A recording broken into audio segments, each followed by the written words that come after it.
Bienvenue à l'initiation au travail en quincaillerie offert par le Collège ACMAT.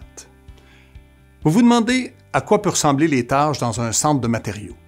Vous doutez d'être à la hauteur. Rassurez-vous, les quincailleries et centres de rénovation offrent des emplois très diversifiés. Il y en a pour tous les types de talents et champs d'intérêt. La capsule que vous vous apprêtez à regarder vise à vous introduire au monde de la quincaillerie et des centres de rénovation.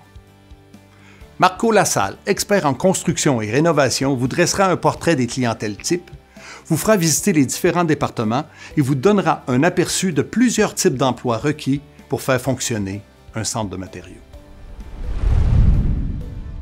Bonjour!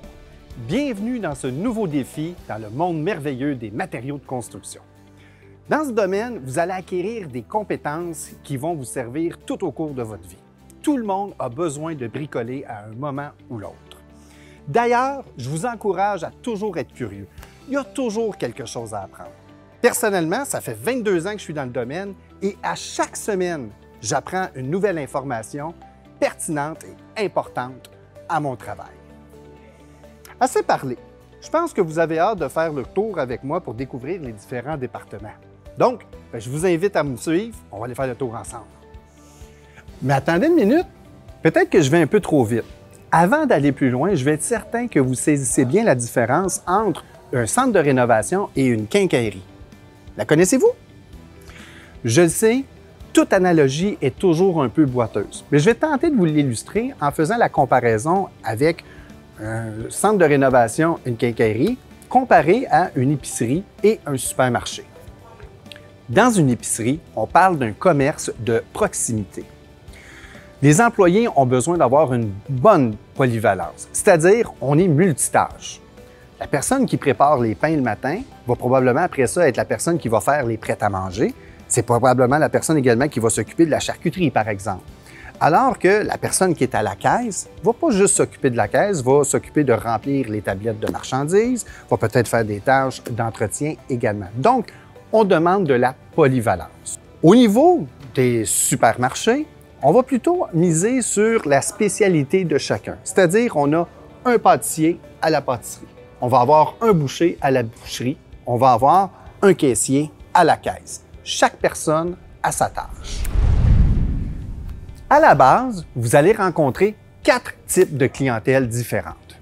Le premier type, facile à identifier, ce sont les professionnels. Des entrepreneurs, des ouvriers du monde de la construction.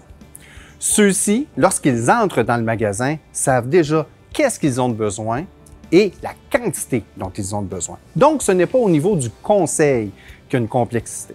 Ce qui est important avec ce type de clientèle, ils sont très impatients. Donc, on ne les fait pas patienter ni au comptoir pour prendre les commandes, ni à la caisse pour effectuer les paiements, et encore moins à la cour à bois pour effectuer le chargement. Ceci dit, ils ont beau être des professionnels, leur impatience apporte un certain problème à l'occasion. Ils vont trop vite et ils oublient des éléments. Donc, ne soyez pas gênés de leur proposer des éléments connexes avec ce qu'ils viennent d'acheter. Exemple facile. L'entrepreneur vient d'acheter 100 feuilles de gyps. Ça peut être une bonne idée d'y suggérer « Avez-vous vos vis? » Ça serait fâchant de les oublier. Maintenant, au niveau du consommateur, vous allez rencontrer 3 types de clientèle. Le premier type de client, c'est celui qui vient bâtir un rêve. Il est en train d'imaginer son projet. Il n'est pas encore là pour acheter. Il est venu chercher des idées. Donc, on ne va pas dans la micro-information. Je n'ai pas besoin de sortir les quantités de clous, le type de clous. Ce n'est pas ça qu'il veut savoir.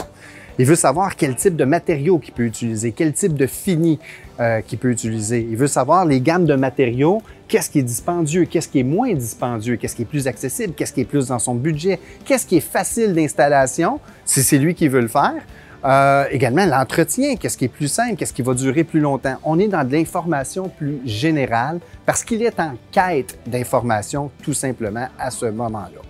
Les gens n'ont aucune imagination. Donc, lorsqu'ils sont à cette étape-là du projet, Gênez-vous pas pour leur montrer des échantillons qui puissent mieux le visualiser, leur montrer des brochures du matériau en question. Aidez-le à être capable de concevoir en 3D, en couleur dans sa tête, ce que vous avez à y offrir dans votre quincaillerie ou votre centre de rénovation. Le deuxième type de client maintenant, celui qui est là pour exécuter ses travaux. Ce client-là, il rentre en magasin et il pense qu'il sait déjà tout ce qu'il a de besoin. Un exemple, il veut refaire le revêtement de sa toiture en bardeau d'asphalte. Il se présente au comptoir des matériaux et commande 80 paquets de bardeaux. Est-ce qu'il y a vraiment tout ce qu'il y a de besoin pour faire les travaux? Non, on va l'accompagner un peu plus loin. C'est-à-dire, est-ce qu'il y a vraiment besoin de 80 paquets de bardeaux? Qu'est-ce qu'il a utilisé comme superficie? Est-ce qu'il y avait ajouté ses bandes de départ? Est-ce qu'il y avait ajouté sa fêtière? On va lui demander, on va l'ajouter, c'est pas fait. Est-ce qu'il a pensé à la membrane autocollante d'avant toi? Est-ce qu'il a pensé à la couche de pose? Est-ce qu'il a pensé au larmier métallique? Au clou? Aux évents? C'est quoi la pente de toiture pour avoir le bon évent? Ventilateur d'entretoit? Également, on sait comment mettre du bardeau, mais ce n'est pas tous les bricoleurs qui en ont déjà fait avant. On n'y pense pas toujours que, ça prend peut-être un outil pour m'aider à enlever l'ancien revêtement de bardeau. Bien, ça, vous avez ça en magasin, on y recommande à ce moment-là. Son dos va vous remercier et également, il va sauver 8 heures d'ouvrage très facilement à ce moment-là parce que vous l'avez conseillé judicieusement. Également, valider avec lui de quelle façon on va pouvoir débarquer la marchandise. Est-ce qu'il va falloir prendre un camion girafe? Est-ce qu'on va avoir accès pour débarquer la marchandise comme il faut, qu'il puisse préparer la zone à ce moment-là pour être capable de faire une bonne réception des matériaux? C'est difficile de monter 80 paquets de bardeaux à l'échelle 1 à 1. Ouf! Bref, votre rôle, lorsque vous avez vu que c'est un client du deuxième type qui est prêt à exécuter, c'est de valider s'il a tous les éléments pour réaliser son projet. Il n'y a rien de plus fâchant que d'être obligé de débarquer de sa toiture, prendre sa voiture et retourner au centre de rénovation pour aller chercher des menus items. Donc, votre rôle, vous l'aidez à valider qu'il a tout ce qu'il faut du premier coup à chaque coup. Maintenant, le troisième type de client qui va entrer en magasin. Celui-là, il va falloir y aller doucement parce que c'est un client qui va entrer parce qu'il a une problématique à solutionner sur son bâtiment. Il n'avait pas prévu, lui, ce matin-là, se réveiller avec un dégât d'eau à régler dans la salle de bain. Et là là! Donc, il entre en quincaillerie et, premier élément, il va focusser sur l'élément qui a été défectueux, peut-être une conduite, peut-être une union, peut-être, on ne sait pas, on va écouter qu'est-ce qu'il y a besoin d'avoir. Mais faites-vous confiance, vous allez voir, les problématiques au niveau des travaux de bricolage à faire, c'est pas mal souvent les mêmes qui reviennent. Un plancher qui grince, du bardeau qui est parti au vent, des calfeutrants qui s'effritent, qui se fissurent. Vous allez avoir l'expérience et les connaissances pour être capable de bien conseiller votre client. Donc, c'est le type de clientèle peut-être qui demande le plus d'expérience. Au début, vous n'êtes pas trop sûr, validez auprès d'un collègue. Je vous le dis, il y en a déjà entendu parler de ce type de problématique-là. Et d'ailleurs, quand vous revoyez le client qui revient en magasin un peu plus tard, n'hésitez pas à lui demander comment ça allait fini finalement dans sa problématique qui est venu vous voir pour conseiller. S'il est revenu dans votre magasin, dites-vous, c'est parce qu'il était bien content de vos conseils que vous y avez apportés. Que ce soit en quincaillerie ou en centre de rénovation, il y a un système de classement qui est établi afin de retrouver les matériaux et les accessoires le plus facilement possible. Ici, on appelle ça des départements. Par exemple, département plomberie, chauffage, matériaux, il y en a plusieurs. À l'intérieur d'un département, on va retrouver tout ce qu'on a de besoin pour exécuter, donc les matériaux, les produits et les petits outils manuels qui s'y rattachent. Par exemple, dans un centre du jardin, je vais y retrouver tout ce que j'ai de besoin pour pouvoir entretenir ce qui pousse. À partir de semer, planter, tailler, récolter, cueillir, si ça pousse, centre du jardin. En peinture, par exemple, on ne va pas juste retrouver des galons de peinture. Non, non, non. Tout pour préparer le mur. Les apprêts, les pinceaux, les rouleaux. Si ça sert à des travaux de peinture, on va retrouver ça dans le département de peinture. Pas seulement la peinture. Les départements vont retenir tout ce qu'on a de besoin, peu importe le type de travaux, que ce soit de la construction neuve, de la rénovation ou de l'entretien. Si c'est de la plomberie, on va en plomberie. Veuillez noter qu'on va dans les départements, peu importe le type de travaux qu'on fait. Exemple, que ce soit de la peinture sur une construction neuve, que ce soit de la peinture en rénovation ou tout simplement des retouches d'entretien, on s'en va dans le même département de peinture. Finalement, sachez que lorsque vous travaillez dans un département spécifique, vous allez traiter autant des travaux de construction neuve, de rénovation ou tout simplement d'entretien. Maintenant, on a compris qu'on a classé selon différents départements. Ça prend du monde pour travailler dans le magasin. Faites attention, ce n'est pas juste les commis de chacun des départements qui font rouler tout ce magasin-là. On va regarder un peu le cycle d'emploi qu'on a besoin, dans le fond, les types d'emplois qu'on va avoir de besoin dans les quincailleries et les centres de rénovation. Tout d'abord, on débute avec un acheteur qui va négocier auprès des fournisseurs, des grossistes, les matériaux et les produits qui vont être en vente dans le magasin. Il va négocier les prix, les quantités, les délais de livraison. Une fois que les matériaux, les produits sont achetés, on va les livrer au magasin. Ça prend une personne pour recevoir les marchandises qui ont été achetées par l'acheteur.